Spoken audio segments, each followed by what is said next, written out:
Om Namo Venkatesaya.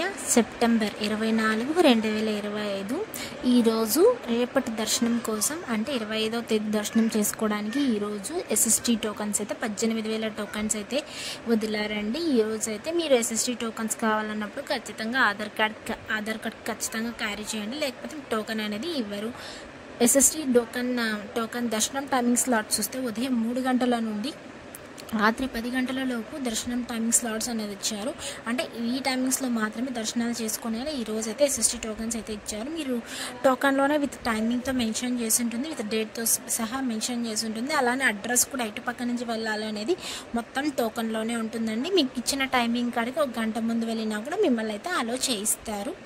And DD tokens అయితే మీరు DD tokens కావాలన్నప్పుడు ఖచ్చితంగా శ్రీవారిమెట్టు మార్గమే వెళ్ళాలండి. ఈరోజు అయితే ఆ టోకన్స్ రేపు దర్శనం కోసం 2,000 టోకన్స్ అయితే వదిలారు. ఈ టోకన్స్ కూడా ఓన్లీ తిరుపతిలో ఇస్తారు, 3 ప్లేసెస్లో మాత్రమే ఇస్తారండి, ఇంకా వేరే ప్లేసెస్లో అయితే అస్సలు ఇవ్వరు. ఇంకా డీడీ టోకన్స్ దర్శనం టైమింగ్స్ చూస్తే ఉదయం 10 గంటల నుండి సాయంత్రం 6 గంటల లోపు మధ్యలో దర్శనాలు జరిగేలా టోకన్స్ అనేటివి ఈరోజు అయితే ఇచ్చారండి. డీడీ టోకన్స్ తీసుకోవడం ఖచ్చితంగా శ్రీవారిమెట్టు మార్గమే వెళ్ళాలి, గుర్తుపెట్టుకోండి. ఇంకా నిన్నటి రోజున స్వామివారిని ఎంతమంది దర్శించుకున్నారు అనేది చూద్దాం. 63,837 మంది స్వామివారిని నిన్నటి రోజున దర్శించుకున్నారు. 20,904 మంది స్వామివారికి తలనీలాలు సమర్పించారు. 2,85,00,000 రూపాయలు హుండీలో స్వామివారికి భక్తులు కానుకలుగా సమర్పించారండి. అలానే నిన్నటి రోజున స్వామివారిని దర్శనం చేసుకోవడానికి ఎంత సమయం పడింది అనేది చూద్దాము. స్పెషల్ ఎంట్రీ దర్శనం వాళ్ళకి, సర్వదర్శనం వెళ్ళే వాళ్ళకి, ఎస్ఎస్డి మరియు డీడీ టోకన్ తీసుకొని వెళ్ళే వాళ్ళకైతే నిన్నటి రోజున వెళ్ళిన వాళ్ళకి ఎంత సమయం పడింది అనేది ఇప్పుడు చూద్దాము. నేరుగా సర్వదర్శనం వెళ్ళే వాళ్ళకైతే సుమారుగా నిన్నటి రోజున 8 నుండి 10 గంటల సమయం అయితే పడింది.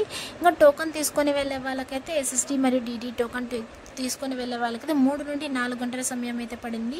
300 రూపాయల దర్శనం అయితే 2 నుంచి 3 గంటల సమయం అయితే పడింది. ఎస్ఎస్డి మరియు డీడీ టోకన్ యొక్క డిఫరెన్స్ ఏంటంటే ఎస్ఎస్డి టోకన్ తీసుకొని మీరు ఎలా అయినా వెళ్ళొచ్చు, ఏ స్కానింగ్ అవసరం లేదు ఆ టోకన్కి అయితే. డీడీ టోకన్ అయితే ఖచ్చితంగా మీ టోకన్ అనేది స్కాన్ చేసుకోవాలి.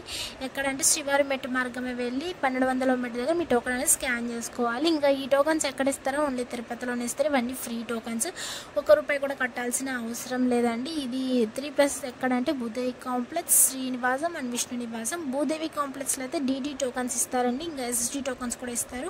మిగతా 2 ప్లేస్లలో అయితే శ్రీనివాసం అండ్ విష్ణు నివాసంలో అయితే ఓన్లీ ఎస్ఎస్డి టోకన్స్ మాత్రమే ఇస్తారు. భూదేవి కాంప్లెక్స్లో ఒక్కటే 2 ఇస్తారండి, మీరు చూసుకొని వెళ్ళండి. ఓన్లీ సాయంకాలం పూట మాత్రమే స్టార్ట్ చేస్తారు, 4 లేదా 5 గంటలకు అనేది స్టార్ట్ అవుతుంది ఒక్కొక్కసారి. ఓం నమో వెంకటేశాయ.